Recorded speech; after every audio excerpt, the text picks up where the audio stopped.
Pemirsa, memasuki libur panjang akhir tahun 2017, objek wisata keluarga Taman Rusa yang berlokasi di Desa Lam Tanjung, Kecamatan Sukamakmur, Kabupaten Aceh Besar dipadati pengunjung.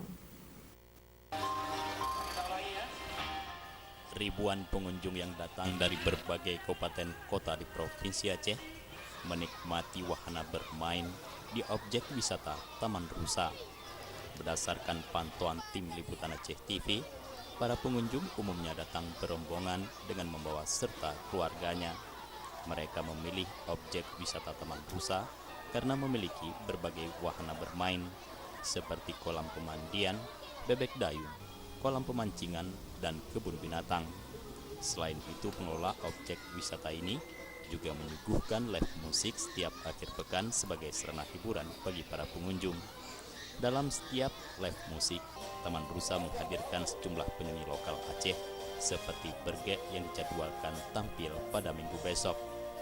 Pemilik objek wisata Taman Rusa, Nara, mengatakan Taman Rusa terus berupaya membenahi berbagai infrastruktur dan tetap mempertahankan ciri khasnya dengan wahana yang selalu memanjakan para pengunjung. Demikian juga dengan jumlah satwa yang ada di kebun binatang terus ditambah sebagai edukasi untuk para pengunjung. Untuk libur panjang kali ini, kebun binatang kita buat yang unik.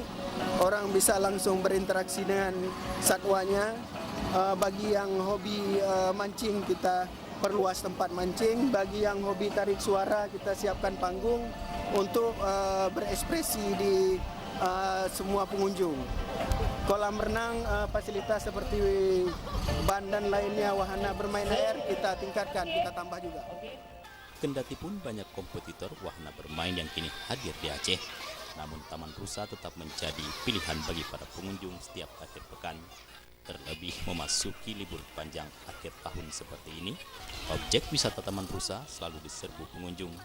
Berdasarkan catatan di loket tiket, dalam sehari pengunjung mencapai 5.000 orang. Faisal Abdul Hadi, Aceh TV.